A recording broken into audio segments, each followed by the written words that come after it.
Autonomia é eu imaginar, construir um processo para isso que eu elaborei mentalmente e finalmente realizar.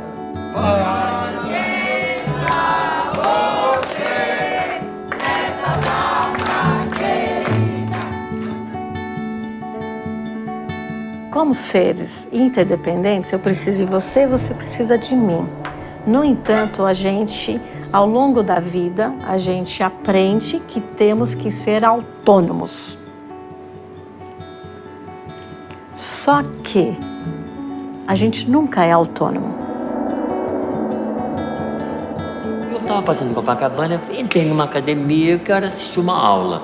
E a pessoa teve o bom senso de me convidar para fazer aula. Aí eu fiz, falei, é isso aí e não tem mais.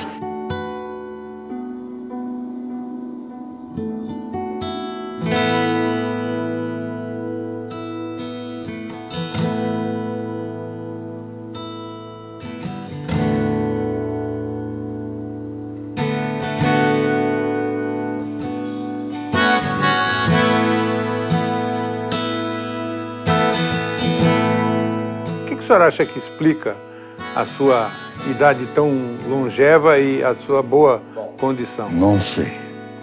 Sei alimentação. A senhora acha que o mundo hoje é melhor do que quando o senhor era jovem? O mundo agora é melhor porque tem mais técnica. Entendeu? E muita técnica eu não peguei ainda. Banco Central do Brasil, Tesouro do Estado de São Paulo. Isso é 32, né? Deve ser? Fiz 32. Minha vida sempre fiz exercício. Qualquer exercício, inclusive salto mortal. O senhor acha que idoso deve trabalhar? Deve. Até que idade? A idade que puder, a força da pessoa. Entendi. E estudar? Também. Aqui é pouco. E o senhor foi o aluno mais velho da Universidade da Terceira Idade, não foi? Aí na PUC foi na terceira idade. Eu me aposentei, aí meu filho disse, pai, você não quer estudar? Quero. Então me matriculei e fiquei lá, 2 vezes por semana. Quando o senhor começou, o senhor tinha quantos anos? 80 anos. Mais ou menos. Era dos mais velhos já. Eu era mais velho. Mais ou menos fiquei lá 20 anos. Houve até formatura também. Aqui É família. Aqui, não. Aqui Ah, não? é pessoal da PUC. O que é que o senhor estudou lá? Economia, história do Brasil, história de mulheres famosas, história de guerra. Como é que aquela moçada mais jovem se relacionava os seus colegas? A pessoal não é muito mais jovem, não. Ah, bom. De 55 para cima. Então dava para conversar. Dá para conversar. Fazia festas, viajava, visitava todo São Paulo, enfim. Isso é só de teatro? Teatro judaico no Brasil. Teatro judaico, é. Que vieram artistas dos Estados Unidos, da Europa, aqui e aqui. Entendi. Chaim Ziche Cooperman, 103 anos, da profissão contabilista.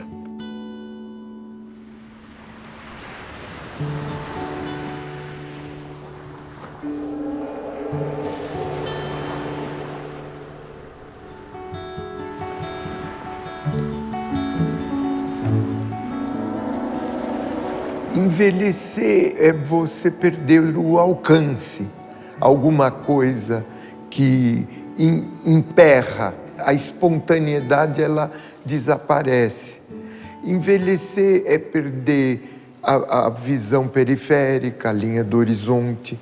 São questões na qual eu vivo cotidianamente no meu trabalho. Então, onde o receio do equilíbrio em pé, quando eu me desloco nessa marcha, a mão trêmula na apreensão. Isso tudo vai causando um sentimento muito forte de envelhecimento. Pode jogar, ele agarra, ele tem que agarrar. Tá? Isso! Imbecil para mim, eu perdi o meu movimento. Perdi meu movimento das pernas. Eu consigo caminhar segurando o corrimão e com a fisioterapeuta de junto. Graças a ela que hoje eu estou conseguindo fazer isso. A fisioterapia aqui é boa demais. Tenho 3 anos morando aqui, tenho 5 anos de cadeira de roda. Mas todo dia eu peço a meu bom Deus para me curar. Mas Deus é grande, eu vou conseguir. Que eu já estou sem força para manejar essa cadeira.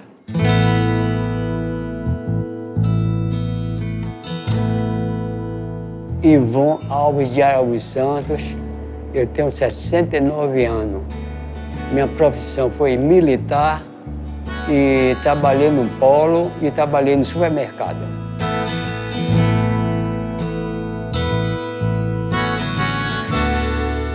Aí meu pai caiu doente, aí eu tive que gastar dinheiro com a doença dele, mas não teve jeito. Ele faleceu. Depois foi minha velha, que também caiu doente, por sinal, ela faleceu aqui dentro do hospital, da Irmã Dulce. Aí parei que eu não estava aguentando mais, eu estava arrastando essa perna e estava com dificuldade para evacuar. 4. Devagar, não quero essa musculatura aqui não, eu só quero... Minha irmã esteve aqui e marcou um exame para eu vir fazer aqui. Fiz esse exame e me internei 7 vezes. Cada vez que eu me internei aqui, eu levava 8 meses. Aí me dava alta, eu ia para casa.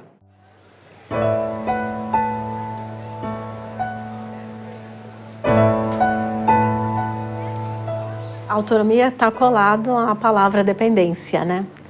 E nós, na nossa condição de sermos humanos, nós somos seres dependentes, interdependentes, né? Uma criança precisa até 7 anos, né? É uma dependência total. Depois você tem a dependência financeira, né? E chega na velhice, você tem outras dependências, né? A dependência era uma palavra positiva. Ela não tinha, no nosso imaginário, não estava ligada à nossa parte negativa, né? Mas aí nos anos 80, mais ou menos, o discurso biomédico capturou, trouxe para o seu discurso e transformou uma palavra que era positiva, que era a dependência, né? Que faz parte da condição do ser, para uma questão negativa. Então se passou a investir que você tem que ser autônomo. Também tem a ver com esse discurso do indivíduo cada vez mais individualizado, de que ele se basta por si só, de que ele empreende por si só. Aí chega no determinado da vida, que pode ser aos 20, com um acidente, aos 30, 40, ou uma doença lá na frente, que você se torna dependente de alguém. E você tem que reaprender a ser dependente, a aceitar que o outro te dê comida na cama, a te dar banho, né?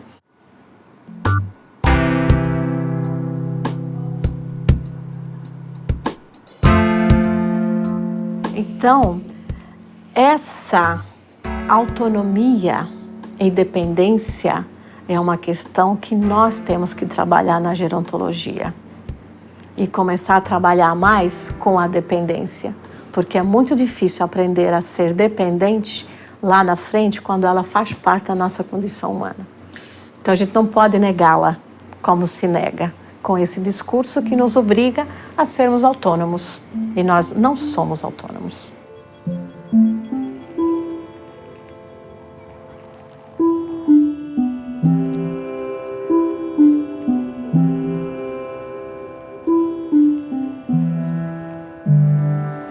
Toda a minha vida eu trabalhei. E quando era pequena eu trabalhava com os pais, porque tinham casa de comércio. Eu casei, trabalhava junto com a sogra, né? Que eu morei muitos anos com minha sogra. Depois eu larguei do meu marido e comecei a trabalhar assim sozinha. Fui ser professora, arranjei lugar, em todo lugar. E me dei otimamente bem. Quando eu tive que largar de trabalhar, porque eu falei, eu vou aproveitar um pouco, né? Vou andar um pouquinho. Eu viajei, Europa, Estados Unidos, México, porque eu tinha uma prima que também vivia sozinha, eu ia com ela. Gostei muito, viu, das minhas viagens.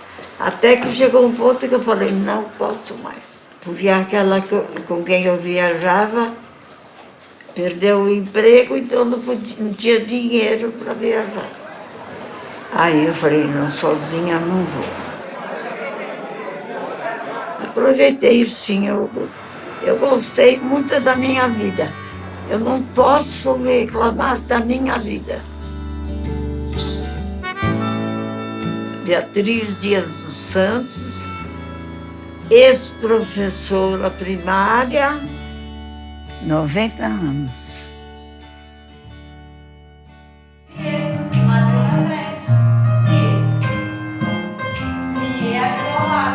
Fechou atrás, abriu atrás, levou ao lado, primeira,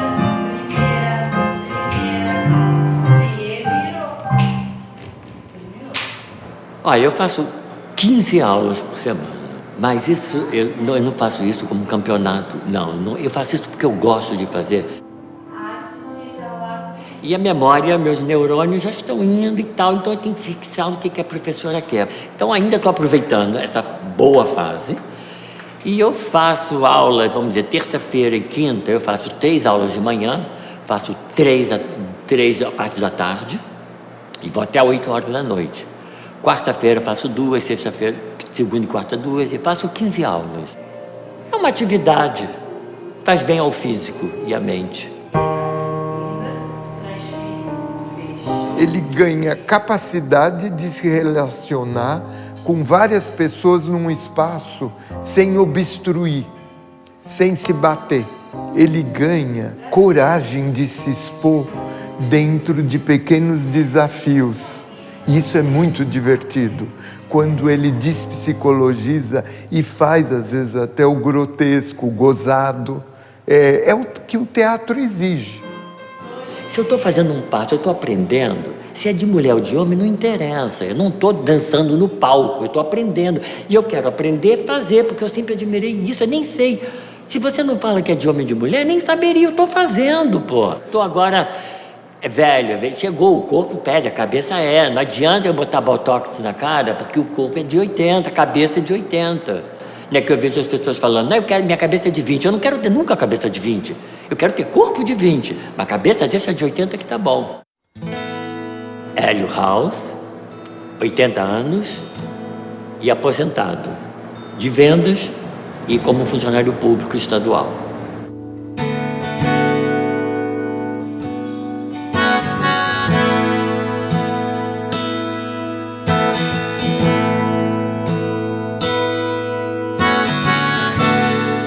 Aqui está escrito, ó, Chaim Fish Cooperman. É Chaim ou é Jaime? Chaim, o Jaime em português. Ah, o nome mesmo em registro, Chaim. Israel, sinagoga, calendários, tudo aí. Hoje o senhor tem relacionamento com netos, bisnetos, filhos? Tenho relacionamento. Me telefonam, me visitam. É assim. Mas o senhor mora sozinho? Eu moro sozinho. Tem uma pessoa que cuida do senhor? E no cuido de mim tem o pessoal tem 4 pessoas enfermeiros, um fica de dia, outro de noite, durante esse tempo. Depois dos 100 anos, mudou alguma coisa na sua vida? Mudou porque depois que completei 100 anos, que eu perdi a fala. Sempre que fazia palestra ou tomava lições, enfim. Fiquei completamente diferente. Mas está voltando? Está voltando aos poucos. Até os 115 por aí já voltou tudo. Se Deus quiser. Com 100 anos ele caiu, quebrou o fêmur, teve que operar. E aí ficou dependente, precisou ter cuidador. E aí a vida dele mudou, virou de cabeça para baixo. Ficou mais difícil depois da queda. Foi daquela. Até antes o senhor caminhava pelo bairro? Normal. Caminhava em toda parte. Tem a ver com as inseguranças que todos esses desequilíbrios vão provocando, porque eu perco minha forma de comunicação. Tudo que eu ganhei como identidade, eu fui conquistando um modo de ser, vai fenecendo, desaparece com esses entraves que surgem, né? Quando eu nasci, a expectativa de vida no Brasil era de 43. Você podia ver o fim. O fim era ali. A vida era uma corrida de 100 metros. Hoje é uma maratona. No final da maratona, você vai ter perdas. Não adianta ficar dourando a pílula. É tudo bonitinho, maravilhoso, as histórias de melhor idade, não existe isso. Melhor idade é aquela que você tem, seja qual for, em que você tenha qualidade de vida, que você possa estar independente, que você tenha autonomia, são dois conceitos diferentes. Independência é você realizar as atividades do dia a dia sem uma ajuda imediata para comer, para escovar o dente, para fazer um pagamento. Autonomia é a capacidade que a pessoa tem de decidir resolver assuntos pertinentes à sua vida. Isso é um bem maior precioso. E com o envelhecimento, nós não perdemos a capacidade de decidir a nossa vida. Acho que isso é fundamental. E nós investimos muitos esforços quando pensamos com o envelhecimento, inclusive naquele idoso que tem uma dependência física, mas incentivamos que ele continue com a sua capacidade de decisão. Você pode estar aqui numa cadeira de rodas, mas você determina a que horas você vai comer, a que horas você vai sair. Você mantém a vida de acordo como você quer. E, de repente, você pode acabar numa instituição em que a hora de comer está pré-determinada. Você não pode mais decidir. Você não pode decidir quando é que você vai sair, quando é que você volta, que horas você vai dormir, que eu quero ler até mais tarde, que eu quero assistir o canal de televisão ou fazer um Skype para o meu filho que mora em Londres às 10 da noite.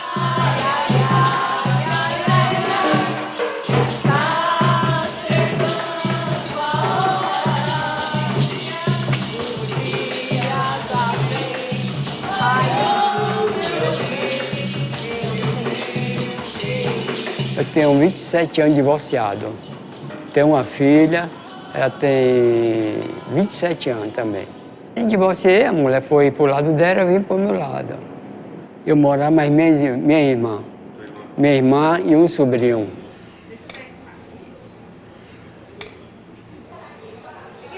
Eu tenho um ATLV, que eu tinha dificuldade, até hoje tenho. Dificuldade para evacuar.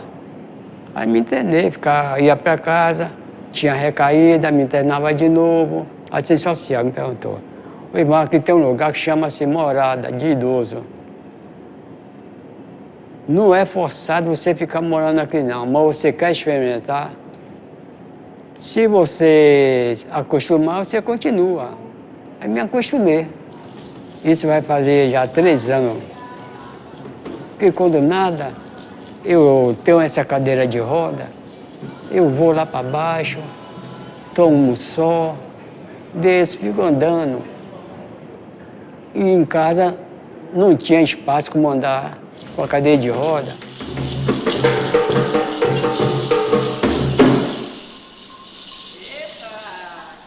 Meu dia normal é assim, eu levanto a hora que eu quero. Levanto, ela leva o café com leite, queijo, tudo que ela quer. Eu tomo, fico um pouco sentada, vejo o que eu tenho que pagar, para quem pagar, o que eu vou comprar, entende? Depois tomo o meu banho e fico sentada aqui. Quando ela pode ir, me leva um pouco a andar assim, mas muito pouco, porque a perna não funciona bem.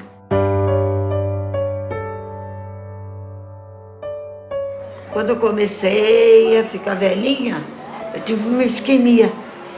E pegou este lado. Então eu fiquei surda, esse lado não escuto nada. Eu ponho aparelho e essa perna eu tenho um pouco de dificuldade ao andar. Então eu faço fisioterapia. O ponto fixo está no cotovelo, onde quem mexe é o antebraço e o punho. Não existe isso. Se eu planejo alguma coisa que eu posso fazer mentalmente, começo a criar as ferramentas necessárias e faço, me dá muita segurança. Então, a autonomia, ela é conquistada nessas coisas simples. Então, por exemplo, eu aprendo uma nota musical com a voz, eu aprendo a fazer uma refeição correta e sirvo. Isso me dá um sentimento de muita segurança. Perder essas capacidades é muito ruim.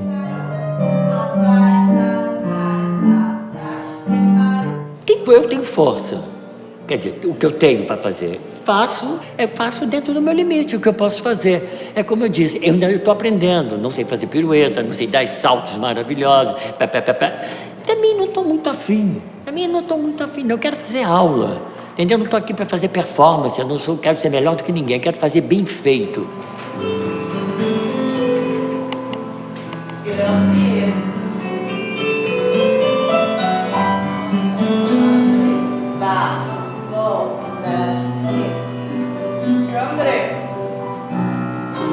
A dança no envelhecimento tem a ver com a libido, o charme desse dançar encerra mais cedo. Isso não é bom, porque você perde o mais importante, é um sentimento de sensualidade, de desejo mesmo, né? É uma das perdas mais fortes no sentimento de envelhecimento. Tem mais coisa pra gente ver ali no outro quarto? Nossa, e tudo isso aí? O que é? Cartas? Isso era tal exposição de selo lá da Hebraica? O senhor que fez tudo, a sua filha falou. São 17 painéis. Entendi. Entendi. Bonito, né? Tá bonito? Aí. Eu acordo 10 horas, tomo um café. 10h30, mais ou menos, 2 horas de almoço. E leio o jornal, letras grandes, porque as pequenas já não posso ler. Não tenho gosto mais para ler. E é isso. Eu saía, eu não ficava em casa todo dia. Agora não saio. Às vezes saio embaixo aí para pegar sol e tal com ajudante aí. O senhor nasceu em que ano? 18? Não, eu nasci em... 15? 15. 15, É.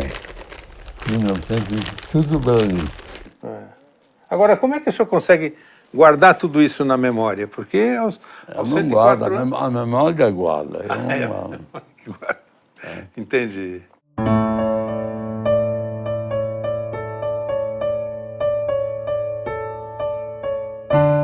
Encarar a vida com bom humor ajuda? Ajuda.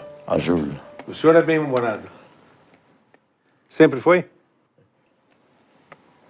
Não sei, mas sei que fazia palestra. Então misturava um pouquinho de humor na palestra. Palestra sobre religião, sobre economia, sobre geografia. Sempre misturava algum humor. Agora eu esqueci muito também. Já subiu aqui na sua Ferrari? É dela mesmo essa cadeira? O que eu sinto falta? De andar bem. Levantava de manhã e ia andar. Eu andava 1 hora. E eu convidava as vizinhas, vamos andar um pouquinho. Ninguém queria. Eu ia sozinha. Não vou mais ao cinema, porque geralmente tem a escada. Eu enxergo bem, mas eu tenho medo. Preciso que apoie. Eu não deixo uma escada sozinha.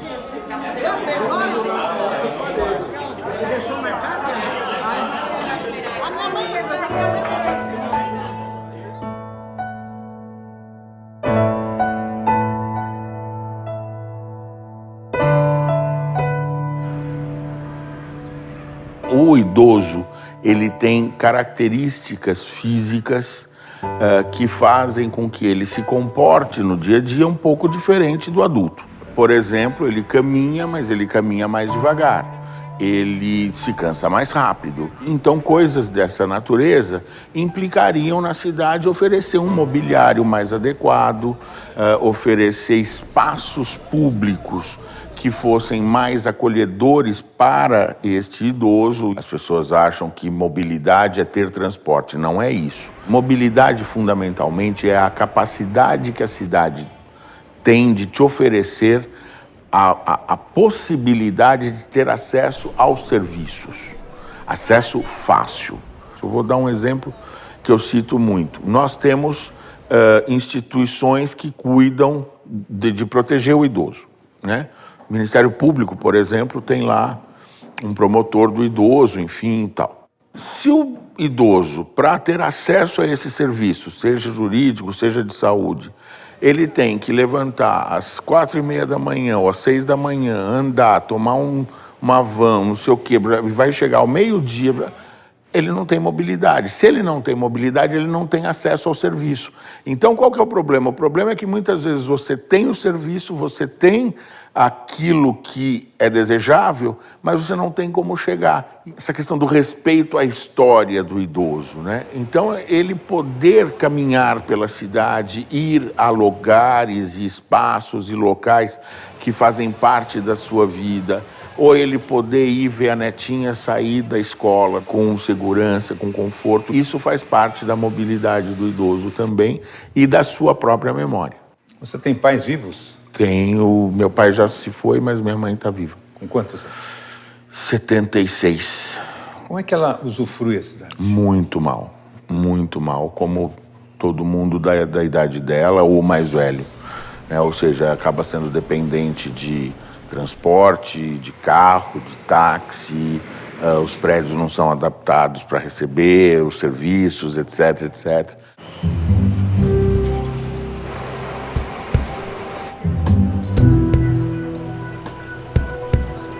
Eu acho que o idoso em São Paulo, ele tá mais ou menos que nem aqueles cachorros em frente a aquele frango que assa na padaria, sabe? Ele vê, mas não consegue chegar. Ser velho em algumas regiões tem um conceito, e ser velho em outras regiões onde você não tem apoio, você não tem calçada para andar, você não tem a capacidade de sair, você não tem uma forma de se encontrar. Nós perdemos mais ou menos 1 ano de expectativa de vida a cada 2 estações do metrô depois que você saiu do centro consolidado. O chegar é muito seletivo a partir do nível socioeconômico, da onde você mora, mas não tem para todo mundo. Por isso que a expectativa de vida cai dramaticamente para a periferia. Ou seja, a cidade é absolutamente desigual até nisso. E sabe o que acontece? Política não se faz só com o urbanismo, só com cálculo, com prancheta, ela depende de princípios. Eu vou falar um exemplo de onde eu trabalho. Pega a estação do metrô, que vai dar da calçada até a Dr. Arnaldo. A escada rolante é só para subir.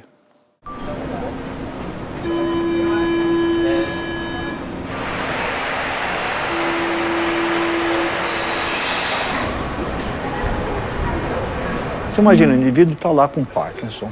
Como é que ele desce? Você tem calçadas intransponíveis, né? Você tem tempos semafóricos que dificultam, né, a travessia.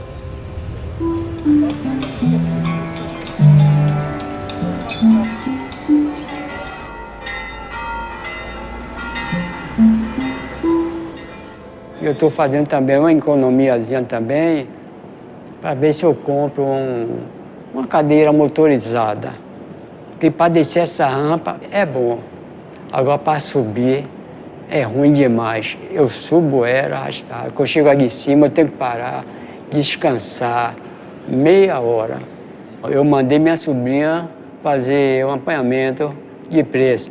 Na loja, na época, ela disse que custava R$ 9.800. Mas eu estou sempre olhando no classificado do jornal para ver com nada se eu compro uma usada. Porque eu não gosto de comprar nada, negócio de cartão, fiado.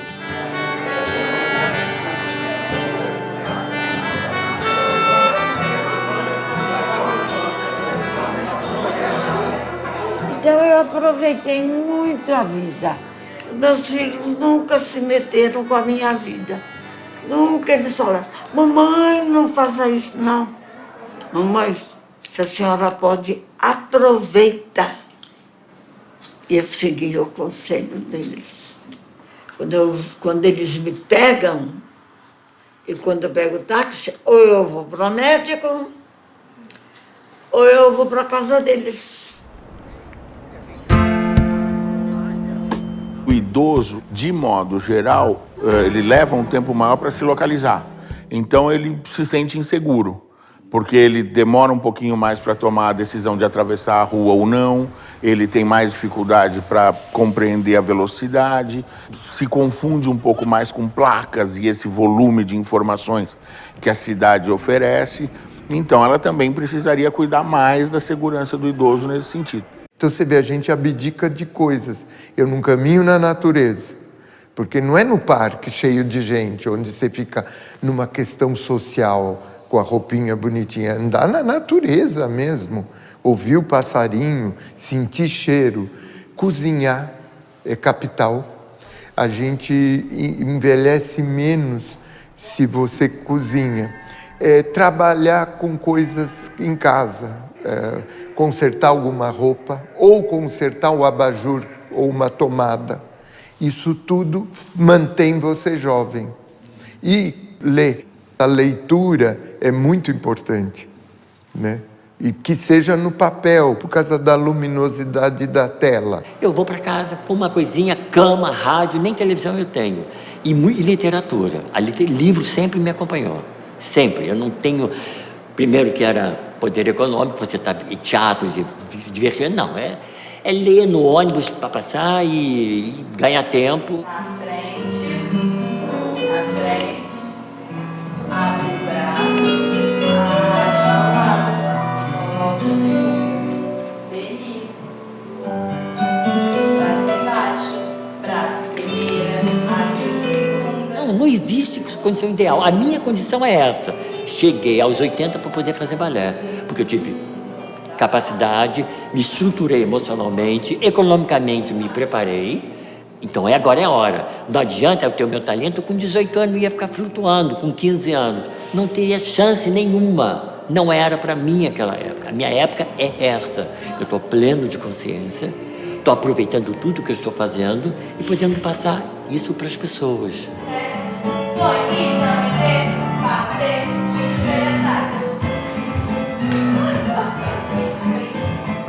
A cidade não está se preparando para isso. Quando a gente fala em reforma urbana, que isso se fala muito, a gente pensa muito numa reforma urbana utilitária para o sistema produtivo veloz, enfim. E, na verdade, a reforma urbana tem que ter olhos para isso. O tempo livre é diferente, a velocidade é diferente, o tipo de produção é diferente, o tipo de consumo é diferente. Em contrapartida, por exemplo, o idoso ele é um cara que tem o tempo livre, mas se você tem políticas públicas adequadas e espaços públicos adequados, você faz a convivência, por exemplo, entre idosos e jovens de uma maneira incrível. E isso funciona muito bem onde? Em espaços públicos, fundamentalmente. Por quê? Porque é dirigido, mas não é enclausurado. É colocar o idoso no espaço público, o jovem no espaço público e formar cidadão. E cidadão você forma na rua, na cidade, né?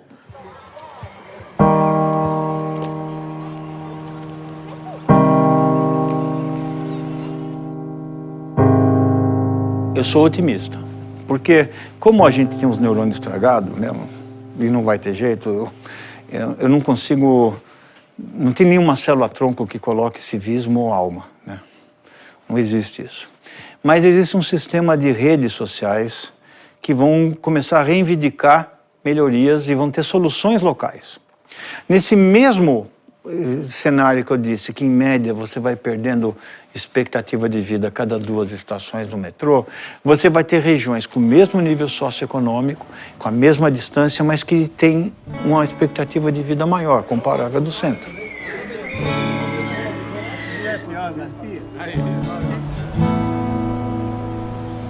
Pauta de discussão urbana em São Paulo e no Brasil de modo geral é extremamente atrasada. Nós não conseguimos ainda fechar o século XX. Uma cidade que hoje, a essa altura do campeonato, discute ainda velocidade de automóvel, está muito atrasada. Ou seja, são discussões que estão absolutamente superadas, né? E isso é muito sério. Então, há um esforço muito grande de arquitetos, de urbanistas, de outras pessoas que estão pensando a cidade, porque nisso nós evoluímos. Hoje, a base de pensadores da cidade aumentou significativamente, e isso é muito bom. Então, há um esforço grande para atualizar a agenda, para atualizar a pauta, mas é lento, e infelizmente está sendo mais lento do que se desejaria.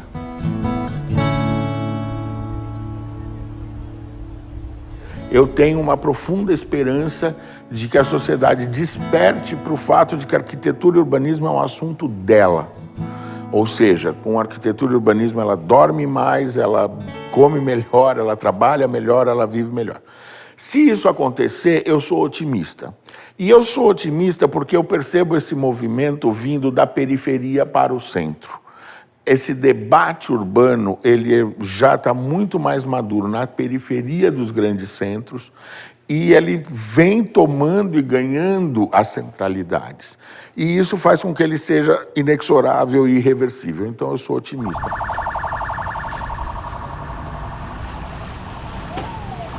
Por outro lado, às vezes eu assisto a retrocessos no sentido da manutenção da cidade segregadora, que são extremamente dolorosos. Por quê? Porque o retrocesso de 1 ano, de 2 anos numa política pública, significa, às vezes, 5, 8, 10 anos de construção de uma cidade melhor.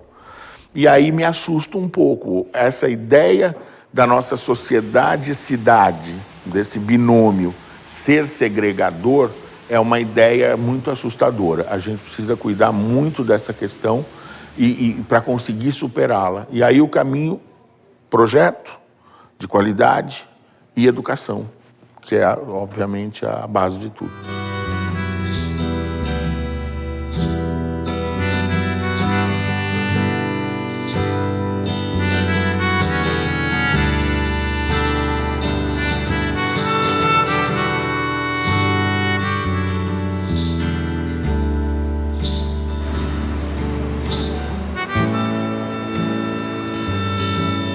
Eu ainda estou nesse impasse de ver que eu daqui a pouco vou perder algumas coisas. Por enquanto, o que eu perdi é olhar uma distância em que eu falo, aqui eu posso pular. Eu sei que eu passo para o outro lado. Eu já não tenho essas certezas. O arriscar. E também, você sabe, se arriscar e escorregar é fatal. Então, esse medo da fratura que o jovem não tem, isso tudo, você fica mais cuidadoso, mas também você não pode diminuir sua capacidade expressiva, de mímica, entendeu? Mas eu começo as minhas perdas. Espero que você me entreviste daqui 20 anos, vamos ver como eu vou estar.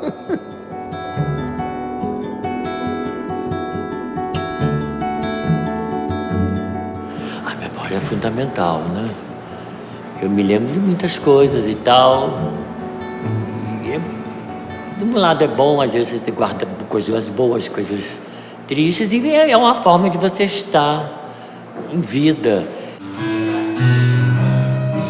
2, 3 abril atrás. E é tão bom você ver como você evolui, que eu sou muito ligado à literatura.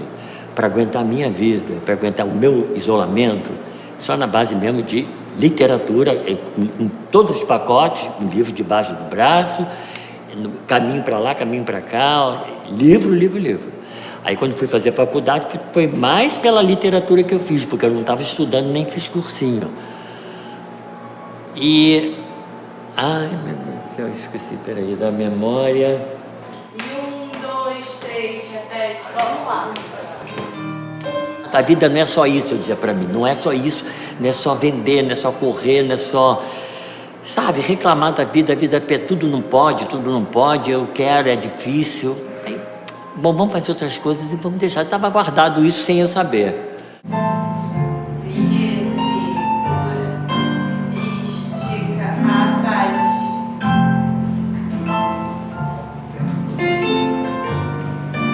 É meu investimento, é minha palavra cruzada. Eu não estou descendo esses dias por causa disso. Eu comprei uma, tem 288 folhas. A palavra cruzada já média que eu estou fazendo. 6, 7. Viver, quando a pessoa sabe viver, é uma boa coisa. É a pessoa que é casada, que tem seus filhos, é saber da criação. Foi o bom que eu tive, foi a criação. Conviver com pessoas boas, não se meter em negócio de drogas.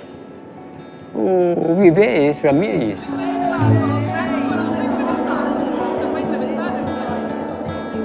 Envelhecer é você perder muita coisa boa. Mesmo que você fale, não, eu não vou perder. Por exemplo, eu gostava de viajar. Não posso pegar um ônibus e viajar. Eu não posso que eles me ponham num hotel bom, sozinha ou com outra. Porque se eu fico doente, não é uma da família.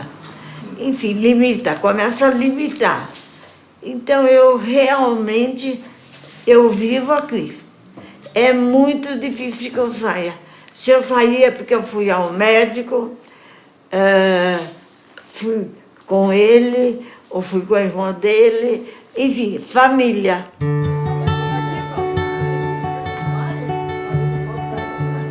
Tenho bons vizinhos, porque quando eles passam, conversam. Tudo bem, dona Beatriz, precisa de alguma coisa? Não. Obrigado. E vão, cada um cuidar da sua vida. Outro dia, eu fui numa aula no Sesc, lá no centro, perto da Cracolândia. Desci do metrô, fui andar, passei pela faixa de Gaza. Vi aquele monte de gente que ficou velha antes, porque gente de 20 anos, velha, por causa do vício, por causa da exclusão social. Estão lá esperando morrer. Vão morrer cedo, estão morrendo com 35, 40 anos, né? Porque ficaram velhos antes, até o corpo. Aí eu chego lá, tem uma luz, era o Sesc, né? E dentro daquele lugar que eu tinha jovens velhos, eu encontrei velhos jovens. Quer dizer, a cultura, a exposição, a capacidade das pessoas se encontrarem. Porque a cidade hoje, você perde as conexões, né, afetivas. Por exemplo, no interior de uma cidade menor, você tem um papel. Você fala, aquele é fulano, filho de ciclano, dono, né? Então a pessoa vai tendo uma relevância, né? Ali, aquelas pessoas que, digamos, do ponto de vista lógico, tinham sido descartadas como não mais aptas a trabalhar, a ter uma função, elas voltaram a ser jovens. No momento que você pode usufruir, eu quero, na semana que vem, assistir aquele evento, eu quero fazer aquele curso, eu quero encontrar tal pessoa, você não envelheceu. Na hora que você perdeu isso, aí você envelheceu de vez. E agora? Eles vêm muito aqui? Quando eles podem, sim. Ele tem os filhos bem educados, vão indo bem na escola. Eu agradeço a Deus todo dia a família que eu tenho. As crianças são boas, obedientes. A esposa dele trabalha, não tem problema com os filhos. Enfim, eu não tenho problema com ninguém da família. Muita felicidade, muitos anos de vida.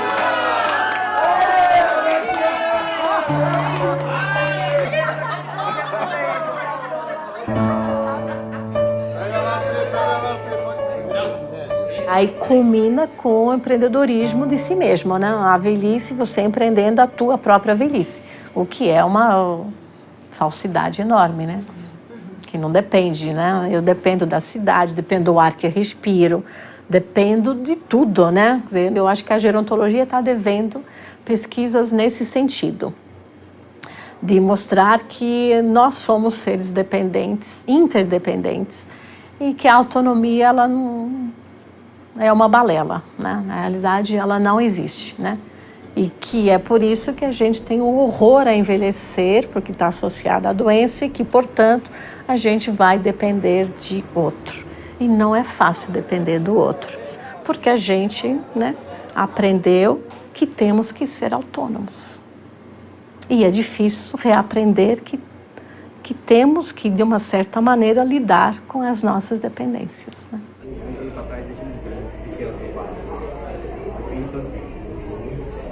O que eu mais sinto falta era sair com um colega, ir para a praia, pescar, nadar, que eu gostava muito de nadar. Participar dessas festas que tem aí, começar a lavagem, a última lavagem do Bonfim. Não fui, mas fiquei no portão, tomei um sol danado ali, olhando o cortejo. Me sente muita falta.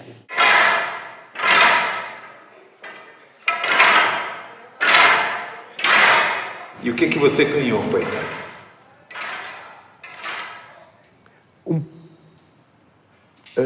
Menos ansiedade quando eu desejo realizar alguma coisa. Dá o tempo, não começa a corrigir antes da hora.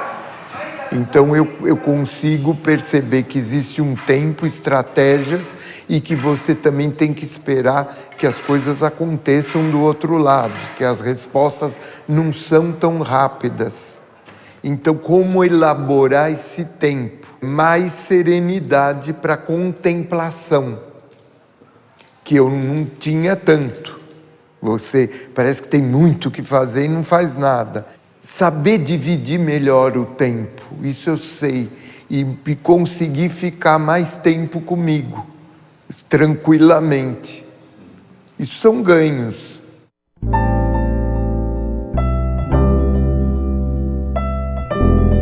E não é possível envelhecer sozinho. Não é possível. A gente precisa de uma rede de apoio cada vez maior, né? Que nos ajude, né? Que nos dê conta, né? E a gente não sabe, né? A gente não sabe. Uma coisa é a gente querer. A outra coisa é ver quais serão, de fato, as nossas possibilidades. Eu mesma confesso que eu tenho horror à dependência, né? De repente, depender de alguém para te trocar, depender de alguém para te alimentar, depender de alguém para... Né? Não é fácil. É bom a gente ouvir outras narrativas, né? De pessoas com deficiência, jovens, como é que elas, né? Como lidam com essas dependências, né? Eu acho que ajudaria um pouco a repensar nesse nosso discurso da autonomia. Então, escutar essas pessoas em relação ao cuidado, em relação ao coletivo, né, em relação às dependências, é interessante, porque nos ajuda a repensar nessas narrativas que estão preconizando uma velhice que não se quer, né, mas que poderá vir a ser a nossa paisagem, né? Então... É a arte do encontro. E quantas vezes você vê uma pessoa que está com uma doença avançada, um câncer avançado, e fala, não, eu quero viver até que case meu filho, que nasça meu neto, que aconteça tal coisa. E uma vez completado aquele sentido, ela permite que a doença tome conta do seu corpo e ela vá embora. É a mesma coisa que acontece com a gente na cidade. Nós vamos ter a idade que os nossos sonhos permitem que tenha. É a capacidade de encontrar alguém, ou pode ser um Deus, pode ser um trabalho, pode ser uma missão, pode ser alguma coisa, mas essa vontade é que vai nos permitir ser funcionais. Enquanto você está sendo funcional, eu acho que você está jovem.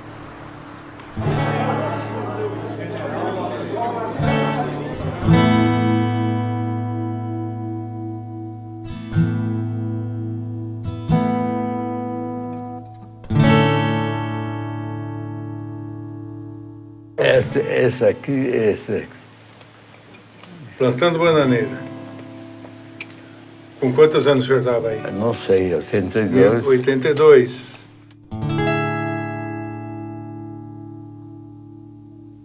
Em vez da gente beijar a mão dele, a gente vem dar um beijinho na carequinha, né? É um privilégio também, é uma inspiração de vida, né? Um estímulo. Eu venho aqui semanalmente, quando dá, venho mais, né? Sempre tem algum caso novo, assim, alguma novidade para falar. O senhor usa a internet? Usava. Até 3 anos atrás. Até cair? Até cair. Entrava no Facebook, não? De vez em quando eu estava. De vez em quando. Entendi. E uma memória fabulosa, fantástica, e sem preconceito, sem julgar antes, né? Ele sempre amoroso, respeita todo mundo, então acaba sendo uma referência pra gente, né? Existe respeito dos mais novos para com os mais velhos hoje em dia? Eu acho que existe, né? Na sua casa tem? Graças a Deus. Estão dizendo aí os cientistas que a criança que vai viver 120 anos já nasceu. É um bom negócio viver tanto? Sei lá. A pessoa que vive gosta. Vive e gosta, né? O senhor acha que os idosos sofrem preconceito no Brasil? Um pouco sofre. E eu não sofro. Eu não senti. Mas dizem. O senhor tem medo da morte? Medo da morte, não. Não tem. É normal. Vive e morre. A espiritualidade ajuda na velhice? Eu não sei.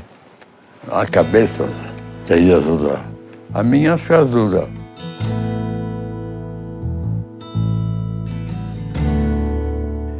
E o que é a vida para o senhor? Hein? O que é a vida? O que é a vida? É isso que estamos vivendo.